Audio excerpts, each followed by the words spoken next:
Mega 90. August 15 వచ్చినా, జనవరి 26 వచ్చినా ప్రతి భారతీయుడి గుండె ఉప్పొంగిపోతుంది. ఆకాశంలో ఎగురుతున్న మన త్రివర్ణ పతాకాన్ని చూస్తూ ఉంటే ఒంట్లో రక్తం ఉరకలేస్తుంది. 140 కోట్ల మంది భారతీయులు కులం, మతం, ప్రాంతం మర్చిపోయి ఒకే ఒక్క జెండా కింద ఒక్కటవుతారు. అదే మన తిరంగా. కానీ ప్రపంచ పటంలో మన దేశానికి ఒక ఐడెంటిటీ ఇచ్చిన ఆ జెండా ఎక్కడి నుంచి వచ్చింది? దాన్ని ఎవరు డిజైన్ చేశారు? ఆ ప్రశ్న అడిగితే మన తెలుగు వాళ్ళ కాలర్ ఆటోమేటిక్ గా పైకి లేస్తుంది. అవును, ఆ జాతీయ పతాకం ఒక అచ్చమైన తెలుగువాడి మాస్టర్ స్కెచ్. ఆ మహానీయుడే పింగళి వెంకయ్య.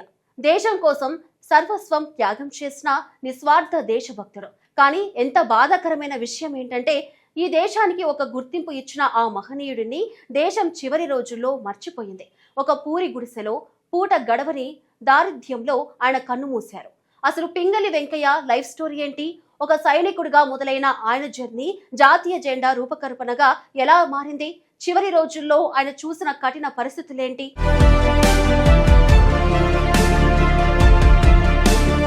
ఆంధ్రప్రదేశ్లోని కృష్ణా జిల్లా బట్ల పెనుమారు అనే ఒక చిన్న గ్రామంలో 1976 ఆగస్టు 2న జన్మించారు పింగళి వెంకయ్య.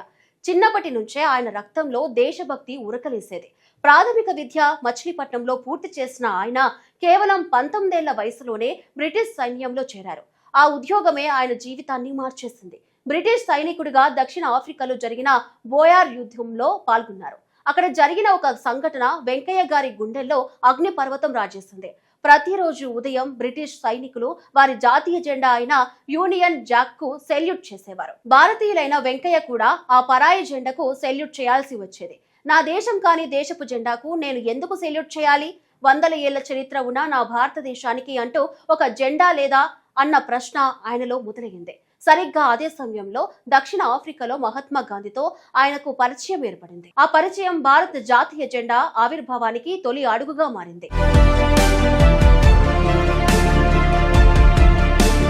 అవమానం నుంచే ఆత్మగౌరవం పుడుతుంది అంటారు. ఆత్మగౌరవం కోసం ఒక జెండా కావాలి అని ఆయన డిసైడ్ అయ్యారు. కానీ జెండా అంటే ఒక తెల్ల కాగితం మీద 3 రంగులు గీయడం కాదు. ఒక దేశపు సంస్కృతికి, పోరాటానికి అది సింబల్. దానికోసం పింగళి వెంకయ్య చేసిన రీసెర్చ్ తెలిస్తే ఆయన డెడికేషన్ కు హ్యాట్స్ ఆఫ్ అనాల్సిందే. ఆయన అనుకున్నదే తడువుగా ప్రపంచంలోని 30కి పైగా దేశాల జాతీయ జెండాలను 5 ఏళ్ల పాటు డీప్ గా స్టడీ చేశారు. ఏ దేశపు జెండా వెనుక ఎలాంటి చరిత్ర ఉందో అనలైజ్ చేస్తూ 1916లో ఏ నేషనల్ ఫ్లాగ్ ఫర్ ఇండియా అనే ఒక అద్భుతమైన పుస్తకాన్ని పబ్లిష్ చేశారు.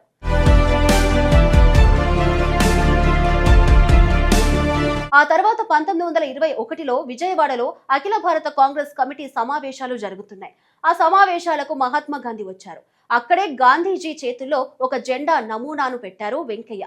మొదట అందులో హిందువులు, ముస్లింలకు ప్రతీకగా ఎరుపు, ఆకుపచ్చ రంగులు మాత్రమే ఉన్నాయి. అయితే దేశంలో ఉన్న ఇతర మతాలు శాంతికి ప్రతీకగా తెలుపు రంగును, స్వదేశీ వస్త్రాలకు గుర్తుగా రత్నంను చేర్చాలని గాంధీజీ సూచించారు. అలా తయారైన జెండా 1947లో స్వతంత్రం వచ్చే సమయానికి రాజ్యాంగ సభలో స్వల్ప మార్పులు చేసుకుని ఎరుపు స్థానంలో కాషాయం, రత్నం స్థానంలో అశోక చక్రం నేటి మన త్రివర్ణ పతాకంగా అధికారికంగా ఆమోదం పొందింది.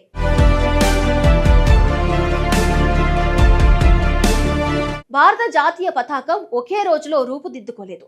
అది స్వతంత్ర ఉద్యమంతో పాటు ఎన్నో మార్పులు చవిచూసింది. 1906లో బెంగాల్లో స్వదేశీ ఉద్యమం సందర్భంగా కోల్కతాలో తొలిసారిగా ఒక జాతీయ పతాకాన్ని ఎగురవేశారు. అది బ్రిటిష్ పాలనకు వ్యతిరేకంగా భారతీయుల ఐక్య పోరాటానికి ప్రతీకగా నిలిచింది. 1907లో విప్లవకారిణిగా మేడం బికాజీ కామా ప్యారిస్ లో భారత జాతీయ పతాకాన్ని ప్రదర్శించి భారత స్వతంత్ర పోరాటాన్ని ప్రపంచానికి పరిచయం చేశారు. 1917లో అన్ని బీసెంట్ బాల గంగాధర్ తిలక్ నాయకత్వంలోని హోమ్ రూల్ ఉద్యమ సమయంలో మరో కొత్త పతాకాన్ని ఉపయోగించారు. అది స్వపరిపాలన కోసం సాగిన ఉద్యమానికి ప్రతీకగా నిలిచింది. 1921లో పింగళి వెంకయ్య రూపొందించిన పతాకం భారత జాతీయ పతాకానికి పునాది వేసింది. అందులోని రంగులు భారత సమాజంలోని వైవిధ్యాన్ని, మధ్యలోని చరాక దేశ ఆర్థిక స్వావలంబనను సూచించేది. 1931లో త్రివర్ణ పతాకంలోని కాషాయం, తెలుపు, ఆకుపచ్చ రంగులను అధికారికంగా ఖరారు చేశారు. తర్వాత చరఖా స్థానంలో అశోక చక్రాన్ని చేర్చడం ద్వారా నేటి భారత జాతీయ పతాకానికి పూర్తి రూపం లభించింది.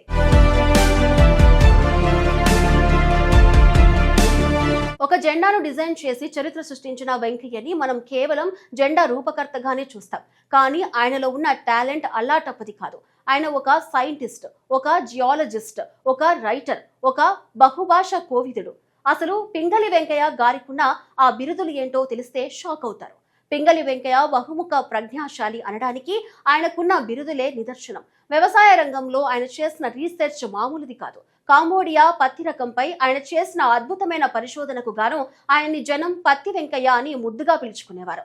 అలాగే భూగర్భ శాస్త్రంలో ముఖ్యంగా వజ్రాల గనుల తవ్వకాలపై ఆయనకు ఉన్న అపార జ్ఞానాన్ని చూసి బ్రిటిష్ వాళ్ళు సైతం ఆశ్చర్యపోయేవారు. అందుకే ఆయనకు డైమండ్ వెంకయ్య అనే పేరు కూడా వచ్చింది. ఇక భాషల విషయానికి వస్తే ఉర్దూ, సంస్కృతంతో పాటు జపనీస్ భాషను అనర్గళంగా మాట్లాడేవారు.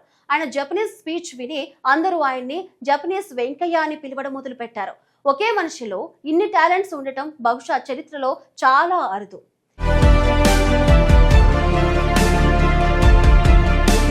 కానీ విధి ఆడిన నాటకమో లేక స్వార్థ రాజకీయాల ఎఫెక్టో తెలియదు. కానీ ఇంతటి మేధావి ఈ దేశానికి జాతీయ జెండా ఇచ్చిన ఒక గొప్ప త్యాగానుడికి చివరి రోజులు వింటే కన్నీళ్లు ఆగవు. స్వతంత్ర భారతావని ఆకాశంలో జెండా ఎగురుతూ ఉంటే ఆ జెండాను కనిపెట్టిన చేతులు మాత్రం తినడానికి తిండి లేక అల్లాడిపోయాయి. దేశానికి స్వతంత్రం వచ్చింది.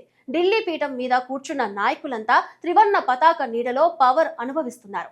కానీ ఆ జెండా రూపకర్త పింగళి వెంకయ్య మాత్రం విజయవాడలోని ఒక చిన్న పూరి గుడిసెలో తీవ్ర దారిద్ర్యంలో బతికారు. ప్రభుత్వం నుంచి ఆయనకు దక్కాల్సిన కనీస గుర్తింపు, ఆర్థిక సహాయం అందలేదు.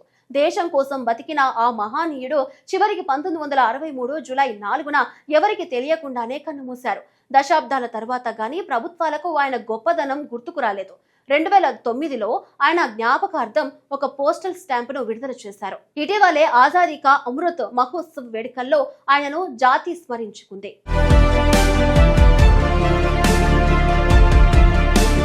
అయితే తాజాగా జాతీయ జెండా రూపకల్పన చేసిన పింగళి వెంకయ్యకు సరైన న్యాయం జరగాలంటే భారతరత్న ఇవ్వాల్సిందే అనే డిమాండ్ ఇప్పుడు వినిపిస్తూ ఉంటుంది. కోట్లాది మంది ప్రజల గుండెల్లో నిలిచిన త్రివర్ణ పతాకాన్ని అందించిన గొప్ప స్వతంత్ర సమర యోధుడికి భారత ప్రభుత్వం ఇవ్వగల ఏకైక సముచితమైన నివాళి భారతరత్న మాత్రమేనంటూ కేంద్రాన్ని విజ్ఞప్తి చేస్తున్నారు. ఇది త్రివర్ణ పతాక రూపకర్త పింగళి వెంకయ్య రియల్ స్టోరీ. బతికున్నంత కాలం ఆయనకు సరైన గుర్తింపు దక్కకపోవచ్చు. కానీ ఈ దేశంలో ఆఖరి భారతీయుడు బతికున్నంత వరకు, ఆకాశంలో మన జెండా ఎగురుతున్నంత వరకు పింగళి వెంకయ్య గారి పేరు ఆ 3 రంగుల మధ్య సజీవంగానే ఉంటుంది. రేపు మీ ఇంటి మీద జెండా ఎగురవేసేటప్పుడు ఒక్కసారి ఆ మహనీయుడికి సెల్యూట్ చేయండి. దేశభక్తికి చిరునామాగా నిలిచిన ఇలాంటి గొప్ప చరిత్రల కోసం చూస్తూనే ఉండండి మెగా 9 టీవీ.